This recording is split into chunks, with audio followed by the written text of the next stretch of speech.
quando Paulo Freire faleceu, que foi anunciado também na imprensa, eu lembro de um jornalista que gravou com o Sérgio Cortella, Mário Sérgio Cortella, e perguntou assim: Paulo Freire faleceu e desfaleceu da única coisa que poderia ter matado, o coração. Eu acho que essa poesia do Cortella, Paulo Freire, coloca um nível, eu acho, mais avançado daquilo que foi Paulo. As pessoas podiam discordar dele, podiam não gostar, achá-lo reacionário, moralista, cara de igreja, igrejeiro, etc. O que ele também não era, mas o muito impressionante do Paulo era a capacidade infinita de deixar as pessoas tocarem o coração dele e ele se deixar tocar pelas pessoas. Eu acho que esta relação de infinita humanidade do Paulo e de honestidade, de dizer do fundo do coração aquilo, na verdade, que ele estava sentindo e pensando, e dizer isso com honestidade às pessoas, era uma coisa muito grande, o Paulo. Então, eu sempre traduzi Paulo Freire como aquele que era dono daquilo que tantas vezes ele falava, da amorosidade, né? Capacidade imensa de amorosidade. Lembro também de um momento em que o menino estava descobrindo internet, aí o Paulo não entendia nada, aí o menino mostrou para ele algumas coisas que ele fazia, o Paulo parou, pegou a cabecinha do menino e disse assim: menino, meu filho, você sabe o que é isso que você está fazendo? Isso é uma coisa muito importante para o mundo. Todos os outros meninos deveriam aprender com você a poder dominar isso, né? Para fazer isso uma arte para a vida. Eu acho que essa capacidade de conversa de Paulo Freire, ela eu acho que é um paradigma para a gente.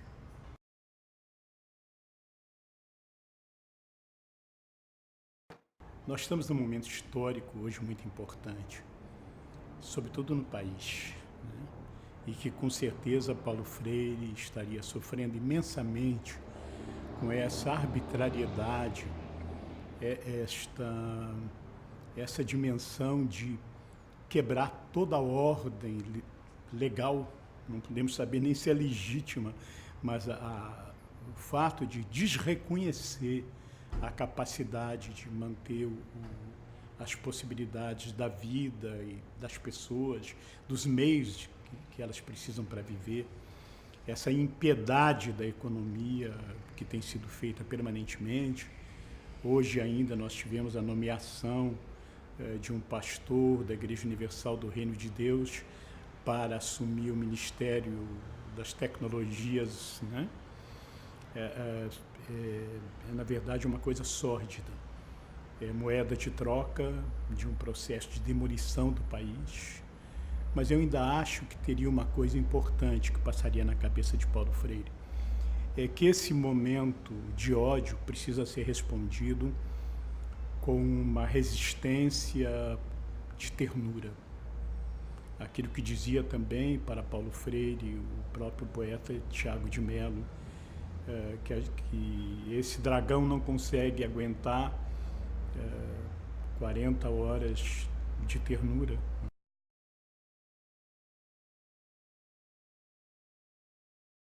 E eu acho que este momento é um momento da possibilidade de a gente resistir às formas de fascismo, de violência, inclusive das quais Paulo Freire é tão inspirador, da decência, da boniteza, da ternura, que as pessoas saíram nessas vestidas de verde e amarelo, né, pichando Paulo Freire como se fosse uma pessoa pérfida, uma pessoa perigosa, uma pessoa, ao contrário, comunista, né? E, na verdade, Paulo estava muito além dessas categorias.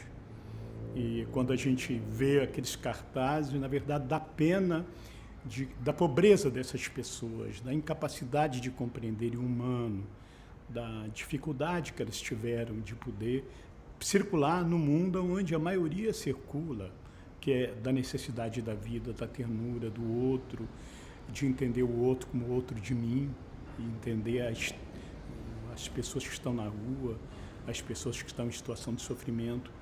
E, no entanto, o tratamento que se dá hoje para essas pessoas pobres, já que carregam o piano, porque, na verdade, as políticas públicas não estão pagando aquilo que essas pessoas sofrem, aquilo que elas perderam por lesões de direitos que foi feito pela classe dominante, pelos grandes ricos, pelo agronegócio, hidronegócio, esse conjunto de situações que colocaram a nossa nação numa crise que ela, aliás, não tem. É uma crise artificial, feita por moeda podre, feita por papéis que não valem nada, e o trabalho, a questão da vida indígena, dos quilombolas, de todas as sociedades tradicionais, estão sendo, na verdade, matados outra vez. Eu acho que Paulo Freire não suportaria isso e mostraria sua indignação.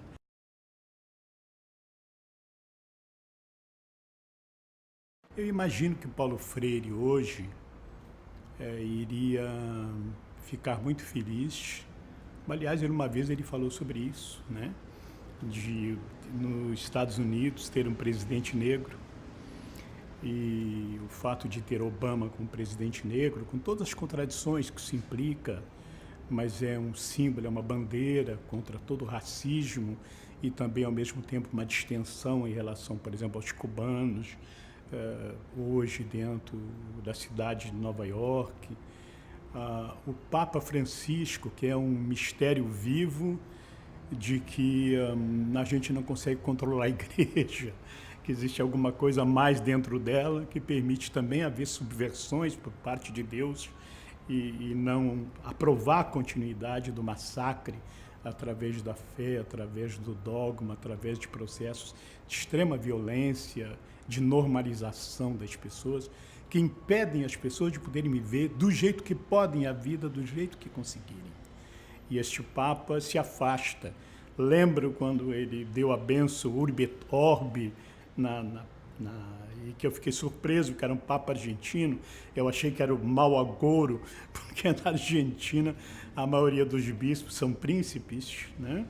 E o Papa terminou a bênção dele e disse assim: bom pranzo, bom almoço. Eu digo, ai, o Papa lembrou da vida dessas pessoas e da dele, de que não é um Papa que vai se refugiar nas estrelas e se fingir de Deus, mas está atento a tudo aquilo que é no mundo das pessoas, no mundo da vida.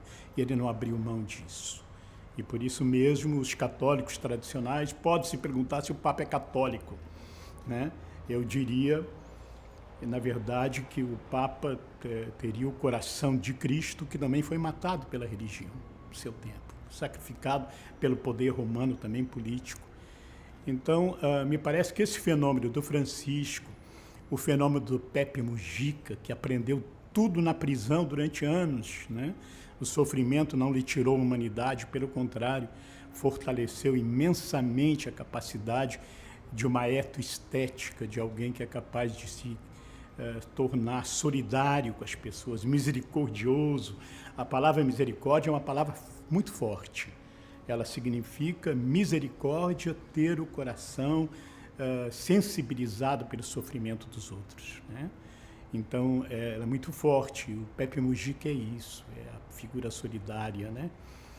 Eu acho que essas pessoas, e Lula, né, são exemplos vivos de pessoas que resistem contra a corrupção, contra a pretensão de saberem tudo, a capacidade de audição, de ouvir, diferente da do príncipe, que sempre contestou quando entregou a faixa para o Lula, não é? O Fernando Henrique disse que, infelizmente, ele poderia fazer um bom governo, mas queria sair mal na política exterior.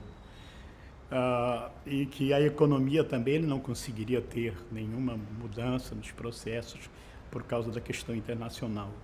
É uma extrema ignorância e prepotência do Fernando Henrique. Na verdade, eu me lembrei quando ele recebeu o prêmio tão bonito na Sorbonne, de Doctor Honoris Causa em Economia Política. O que isso deve ter custado do Fernando Henrique, né?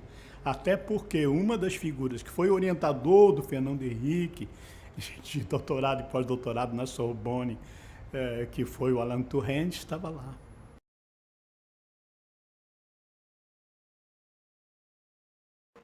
O final do século XXI, eu acho que é um momento de grande esperança.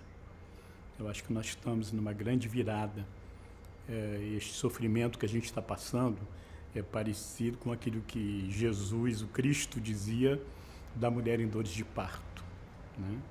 É um momento de passagem, ele não dura. Por ser como é, não ficará como está. As pessoas cada dia mais têm mais consciência, mais cidadania, mais participação. As ruas do nosso país estão tomadas pelos trabalhadores, pelos quilombolas, pelas mulheres, pelas crianças, pelos artistas, né? Não durará essa sordidez que nós temos de uma classe dominante nesse país. Não tem conjuntura internacional que suporte a presença de pensar o nosso país como uma lata de lixo, né? Não é mais possível. Então eu vejo que tudo isso nos sensibilizou pela primeira vez, mostrou a flor da pele a grandeza que tem dentro do povo brasileiro e a capacidade dele se organizar contra isso que eu chamo de barbárie, né?